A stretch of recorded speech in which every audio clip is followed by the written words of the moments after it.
తిరుపతి జిల్లా చంద్రగిరి నియోజకవర్గం పాకాల మండలం పెద్దరామపురం పంచాయతీ చిగిరపల్లిలో స్వాతంత్ర్య సమరయోధుడు డాక్టర్ సర్దార్ గౌతు లచ్చన్న విగ్రహావిష్కరణ చంద్రగిరి ఎమ్మెల్యే పులివర్తి నాని, మాజీ మంత్రి శ్యామ్ సుందర్, శివాజీ చేతుల మీదుగా ఆదివారం పాకాల మండల ఈడిగ సంఘం అధ్యక్షుడు ఊటుకూరు శ్రీనివాసులు, గోపి కుమార్ ఆధ్వర్యంలో ఆవిష్కరణ చేశారు. కార్యక్రమంలో జిల్లా కమిటీ అధ్యక్షుడు వెంకటముని బాబు, సుధాకర్, చిన్నదొర, రాష్ట్ర ఈడిగ సంఘం నాయకులు పాల్గొన్నారు. చంద్రగిరి ఎమ్మెల్యే పులివర్తి నాని మాట్లాడుతూ స్వాతంత్ర్య సమరయోధుడు స్వర్గీయ సర్దార్ గౌతు లచ్చన్న శ్రీకాకుళం జిల్లా మారువ గ్రామంలో జన్మించారు. ఊహ తెలిసినప్పటి నుండి అమితమైన దేశభక్తి గలవాడు. ఆయన యువకుడిగా ఉన్నప్పుడు స్వాతంత్ర్య పోరాటంలో చురుగ్గా పాల్గొనేవాడని చెప్పారు. దానిని దృష్టిలో ఉంచుకుని స్వాతంత్ర సమరయోధుడు సర్దార్ వల్లభాయ్ పటేల్ తర్వాత సర్దార్ అనే బిరుదు పొందిన ఏకైక వ్యక్తిగా స్వర్గీయ గౌతు లచ్చన్న అని తెలిపారు. స్వాతంత్ర్యం తర్వాత లచ్చన్న పోరాటాన్ని సామాజిక న్యాయం వైపు మళ్లించారు. ఆచార్య ఎన్జీ రంగా శిష్యుడిగా రైతు ఉద్యమాలలో కీలకంగా వ్యవహరించారు. అలాగే ఇండియన్ ట్రేడ్ యూనియన్ రాష్ట్ర అధ్యక్షుడిగా కార్మికుల హక్కుల కోసం పోరాడారు. అంటరానితనం, సామాజిక వివక్షకు వ్యతిరేకంగా తీవ్రంగా పోరాడారు. హరిజన గిరిజన రక్షణ యాత్రలు నిర్వహించి అణగారిన వర్గాల అభ్యున్నతికి కృషి చేశారు. ఈ కార్యక్రమంలో కూటమి ప్రభుత్వం నాయకులు, కార్యకర్తలు, గౌడ సంఘం నాయకులు, కార్యకర్తలు, మహిళలు పాల్గొన్నారు.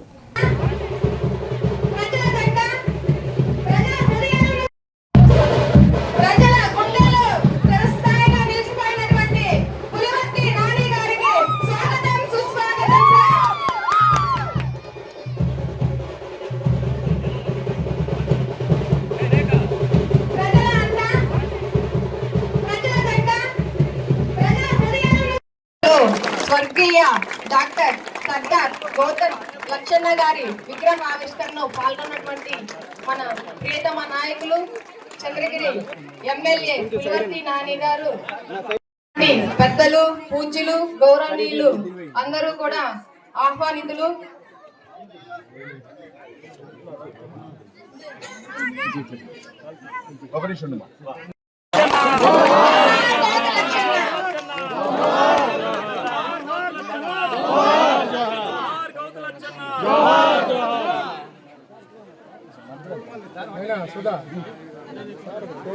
స్వర్గీయ సర్దార్ గౌతు లచ్చన్న విగ్రహానికి ఆవిష్కరణ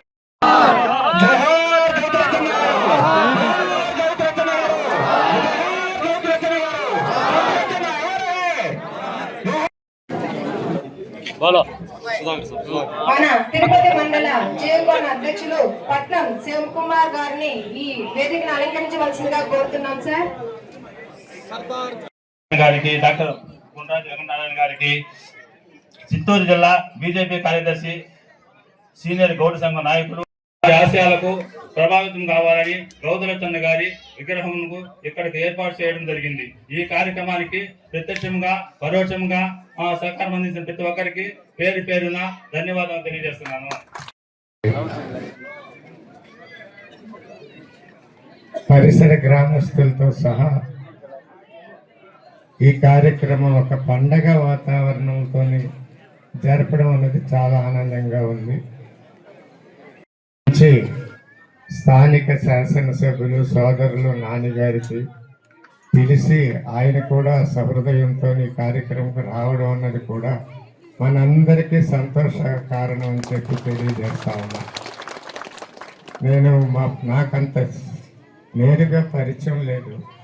మా పాప శిరీష అడిగినాను, ఒకసారి నాన్నగారికి అడుగు వస్తున్నారంటే లేదు, నేనే డేట్ ఇచ్చాను, తప్పకుండా అటెండ్ అవుతానని చెప్పారు. చెప్పిన విధంగానే వచ్చారు. నాన్నగారి పట్ల మనందరి పట్ల వారు చూపిస్తున్న గౌరవానికి, అభిమానికి కూడా మరొకసారి ధన్యవాదాలు తెలియజేసుకుంటున్నాను. అలంకరించారు మా అన్నగారు, మన బాబుతో సహా చాలామంది పెద్దలు, కుటుంబ సభ్యులు, అదేవిధంగా వేదిక ముందు కూడా కుటుంబ సభ్యులు అందరికీ నా హృదయపూర్వక నమస్కారాలు. ఈ గ్రామంలో ఇప్పుడు జిల్లా తిరుపతి కదండి, తిరుపతి జిల్లాలోని చంద్రగిరి నియోజకవర్గంలోని ఈ గ్రామంలోని ఇంత దూరంగా నాన్నగారిని గుర్తించుకొని మరి అందరూ ఏకమై ప్రతిష్ఠించుకు మీ అందరికి కూడా ప్రతిష్టాపన కారకులైన మీ అందరికీ నమస్కారాలు. ఇప్పుడే అధ్యక్షుడు చాలా విషయాలు చెప్పారు నాన్న గురించి. నాన్నగారు నేను ప్రాక్టికల్ 2014 చూసా. ఏ విధంగా మనం లచ్చన్న గారి గురించి మాట్లాడుకుంటామో ఆ విధంగా నేను చాలా చూసా. ఒకరోజు సెక్రటరియట్ లోపల వెళ్తుంటే ఎవరో ఒకరు వెహికల్ నిలబెట్టిన వెంటనే ఆయన ఏం మాట్లాడను దిగి నడుచుకుని వచ్చాడు. అదొకసారి చూసా. ఎందుకంటే ఆయనకు ఉండేది సెక్రటరియట్ లో వెహికల్ నిలబెట్టడానికి అవసరమే లేదు అసెంబ్లీ దగ్గర. రెండోసారి వేరే ఎవరికో ఇదే నిలబెట్ట రోడ్లో కూర్చున్నాడు అక్కడే. అంటే ప్రజల మనిషికి వాళ్ళ కుటుంబం అనే దానికి ఇది ఒక నిదర్శనం.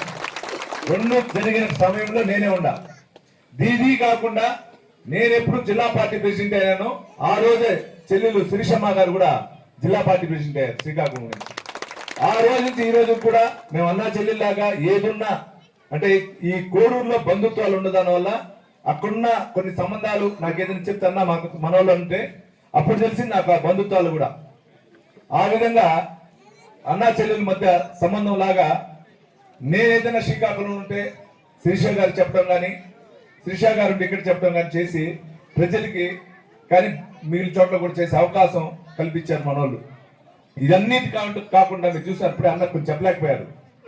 2019 నుంచి 24 వరకు నేను ఏ విధంగా బాధపడ్డానో అదే విధంగా ఒక చెల్లెలు బాధపడింది. పశువులు డాక్టర్ అనే కాదు, వాడు పశువులాగా ప్రవర్తించినాడు వాడు. రోజు మీరు చూసుంటారు ఆ విధంగా పోరాడింది ఆ చెల్లెలు మీ బిడ్డ. ఎందుకు చెప్తున్నా అంటే రాజకీయాలు మనం మాట్లాడేది కాదు. మనందరూ మొన్న ఏ విధంగా 24లో ఏకతాటి పైన వచ్చామో అదే ఏకతాటి పైన ఉంటేనే మనం సమాజంలో గౌతు లచ్చన్న గారి ఆశయాలను నెరవేర్చేదానికి సమయం వస్తుంది. కాబట్టి అట్లే చేయొచ్చని కూడా ఈ సభ కూడా తెలియజేసుకుంటున్నా. 6వ తేదీ మనకి గౌతు లచ్చన్న గారి దీన్ని కూడా ఇవ్వడం జరిగింది. అలా వచ్చే సంవత్సరం నుంచి మీరు చెప్పిన ప్రకారం చంద్రగిరి నియోజకవర్గంలో ఎక్కడున్నా ఆ రోజు ఆ కార్యాలయ దగ్గర కానీ అక్కడ మేము ఆయన రోజు సంబంధించి జన్మదినం సందర్భంగా చేసేదానికి మేము ముందుంటామని కూడా తెలియజేసుకుంటున్నా. ఇవి కాకుండా మన ఇప్పుడే వెంకటమణి బాబు గారు కానీ మన తిరుపతి జిల్లా గౌడ అధ్యక్షుడు కానీ అన్నగారు చెప్పడం జరిగింది. ఎప్పుడు లేని విధంగా గౌడ కార్పొరేషన్ అనేది చంద్రబాబు నాయుడు గారు పెట్టారు. గౌడ కార్పొరేషన్ ద్వారా కూడా చెంగన్న ఒకడు. ఇది చేయకుండా వైన్ షాపుల్లో కానీ బార్లో కానీ మనకు వాటా ఇచ్చాడు 10%. గతంలో వైన్ షాపులు కానీ బార్లు కానీ ఎవరి గురించి ఒకసారి ఆలోచి అంటే ఎవరు తాగమని చెప్పరు. మన వృత్తి ఆ వృత్తి ధర్మం ప్రకారం ప్రతి ఒక్కరు కోట ఇవ్వటం చేశారు. అది మన చంద్రన్న. ఈ రోజు ఇక్కడ ఉన్నటువంటి అందరికి కూడా మన ఎన్డీఏ కూటమి తరఫున చంద్రబాబు నాయుడు గారు కానీ అదేవిధంగా మన పవన్ కళ్యాణ్ గారు కానీ మన నారా లోకేష్ గారు కానీ మోడీ గారు కానీ ట్రైన్లో ఇప్పుడే శ్రీనివాసన్ చెప్పిన విధంగా మన ఎన్డీఏ కూటమి మన రాష్ట్రానికి అభివృద్ధి కూడా ముందుకెళ్తా ఉంది.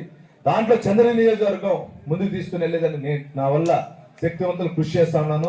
నేను చూస్తుంటారు స్త్రీ శక్తి పథకం కింద నేను ఒక 14-15 వేలు అనుకుంటే మహిళా సోదరులలో వాలంటీర్గా వచ్చారు 18,000 పైన.